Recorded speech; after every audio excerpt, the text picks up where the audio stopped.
ভাবি হুম সকাল সকাল কেন আসতে পারি না? বৌমা কই? বৌমাকে নিয়ে আসলি না? না, আমি তো এতদিন একাই আসছি। কখনো তুই কথা জিজ্ঞেস করেনি? না, কোনো সমস্যা হচ্ছে? কি সমস্যা? আসলে ও তো ওই যে ওর ফ্যামিলিতে এত বছর থাকছে বাবা মার সাথে,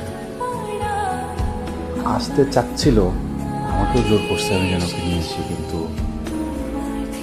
মনে হলো ভিতরে ভিতরে চাচ্ছে ওর ফ্যামিলির সাথে আর কয়েকটা দিন থাকুক না, নিয়ে আসবো না।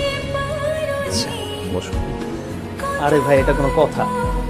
আপনি একটাবারও জিজ্ঞেস করলেন না তাকে এটা কেন করলো আপনার সাথে? যে প্রেম করবে একজনের সাথে আর বিয়ে করবে আরেকজনকে, এটা হয় নাকি? এই মেয়ে তো ক্রিমিনাল। আমি একটা কথা বলি ভাই, শোনেন, সোজা গিয়ে মামলা করে দেন তার নাম। কি বলতেছেন ভাই? হ্যাঁ ঠিকই তো বলি। আপনি জীবনে কোনো মেয়ের দিকে তাকান নাই, কখনো কোনো প্রেম করেন নাই। আরে ভাই, পুরুষ মানুষ হন, পুরুষ মানুষ। সোজা তার কাছে যান, বাঘের মতো চোখের দিকে চোখ রাখেন আর বলেন এটা কেন করলা তুমি।